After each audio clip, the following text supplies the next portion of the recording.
देवराजसेव्यमानपावनाग्रिपङ्कजं त्यागयज्ञसूत्रमिन्दुशेखरं कृपाकरं नारदादियोगिवृन्दवन्दितं दिगम्बरं काशिकापुरादिनाथकालभैरवं भजे।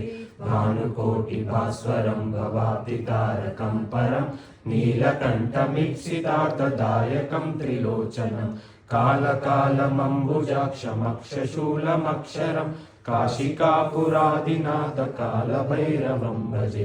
शूलटङ्कपाशदण्डपाणिमादिकारणं श्यामकायमादिदेवमक्षरं निरामयं भीमविक्रमं प्रभुं विचित्रताण्डवप्रियं काशिकापुरादिनाथकालभैरवं भजे। भुक्तिमुक्तिदायकं प्रशस्तचारुविग्रहं भक्तवत्सलं स्थितं समस्तलोकविग्रहं विनिक्वणन्मनोज्ञहेमकिङ्किणीलसत्कटिं काशिकापुरादिनाथकालभैरवं भजे। धर्मपादुपालकं धर्मपाशमोचकं सुशर्मदायकं विभुं स्वर्णवर्णशेषपाशशोभिताङ्गमण्डलं काशिकापुरादिनाथकालभैरवं भजे। रत्नपादुकाप्रभाविरामपादयुग्मकं नित्यमद्वितीयमिष्टदैवतं निरञ्जनं मृत्युदर्पणाशनं करालदंशमोक्षणं काशिकापुरादिनाथकालभैरवं भजे।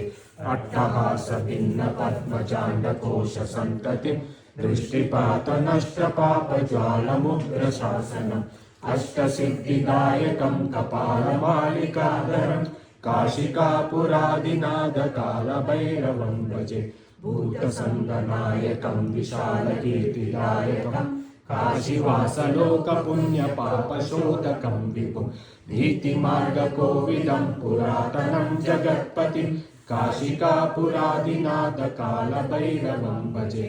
कालभैरवाष्टकं पठन्ति ये मनोहरं ज्ञानमुक्तिसाधनं विचित्रपुण्यवर्धनं शोकमोहदैन्यलोभकोपतापनाशनं ते प्रयान्ति कालभैरवाग्निसन्निधिं नरं ध्रुवम्।